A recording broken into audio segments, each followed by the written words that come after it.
আসসালামু আলাইকুম। আজকে আমি রান্না করব কাসকি মাছের শুটকি দিয়ে আলু আর ঢেঁড়স ভাজি।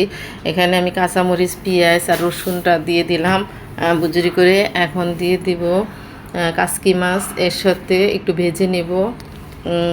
ভেজে নিয়ে এর কিছুক্ষণ লাল লাল করে নিয়ে তারপরে এর মধ্যে দিয়ে দিব ঢেঁড়স আর আলু কুচি করা। এগুলো আমি একটু ছোট ছোট আলুকে আমি একটু 2-3 ফালা করে নিয়েছি, আর ঢেঁড়সটারে আমি 3 খণ্ড করে নিয়েছি।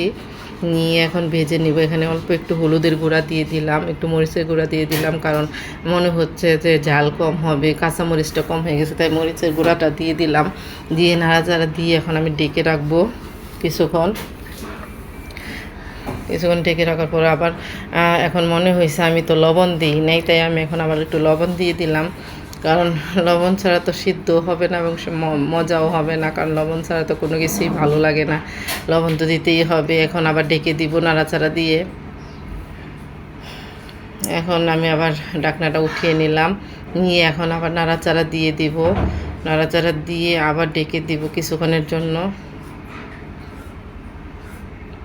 উল্টায় পাল্টায় নাড়াচাড়া দিয়ে দিলাম। নাড়াচাড়া দিয়ে এভাবে কিছুক্ষণ রেখে দেব। আবার নাড়াচাড়া দিয়ে দিচ্ছি, দিয়ে দেখতেছি যে এখানে সিদ্ধ হয় নাই ভালোভাবে, তাই আমি আবার একটু ঢেকে দিব।